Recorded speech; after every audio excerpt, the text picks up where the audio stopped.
அதை பத்தி இந்த ஸ்டூடெண்ட்ஸ் ப்ரொடெஸ்ட் ஆரம்பிச்சிருந்தப்போ he should be the first one to actually stand up for it. ஆனா அவர் எங்கனே தெரியல, வேர் இஸ்ங்கிற மாதிரி தான் இருக்கு.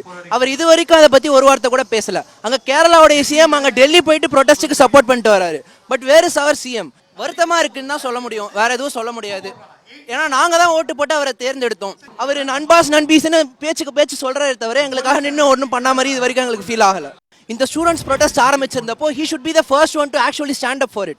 ஆனா அவர் எங்கனே தெரியல, வேர் இஸ்ங்கிற மாதிரி தான் இருக்கு. அவர் இது வரைக்கும் அதை பத்தி ஒரு வார்த்தை கூட பேசல. அங்க கேரளாவுடைய சிஎம் அங்க டெல்லி போயிட்டு ப்ரொடெஸ்ட்டுக்கு சப்போர்ட் பண்ணிட்டு வராரு. But where is our CM?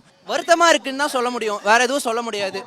ஏன்னா நாங்க தான் ஓட்டு போட்டு அவரை தேர்ந்தெடுத்தோம். அவர் நண்பாஸ் நண்பீஸ்னு பேச்சு சொல்றாரு தவிர எங்களுக்காக நின்று ஒன்றும் பண்ண மாதிரி இது வரைக்கும் எங்களுக்கு ஃபீல் ஆகல. இந்த ஸ்டூடெண்ட்ஸ் ப்ரொடெஸ்ட் ஆரம்பிச்சிருந்தப்போ he should be the first one to act.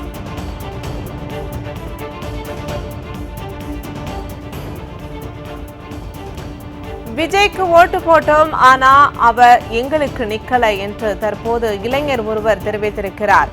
NEET ஒழிப்பு இளைஞர்கள் போராட்டம் துவங்கியவுடன் முதல்வர் விஜய் முதலில் ஆதரவு தெரிவித்திருக்க வேண்டும், ஆனால் அவர் நிற்கவில்லை என்று ஒரு இளைஞர் ஆதங்கத்தோடு தெரிவித்திருக்கிறார்.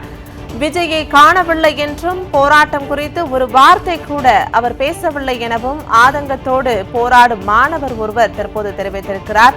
நண்பா நண்பீஸ் என பேசினார், அவருக்கு ஓட்டு போட்டோம், ஆனால் விஜய் எங்களுக்காக ஒன்றுமே செய்யவில்லை என அந்த மாணவர் வேதனையுடன் தற்போது தெரிவித்திருக்கிறார்.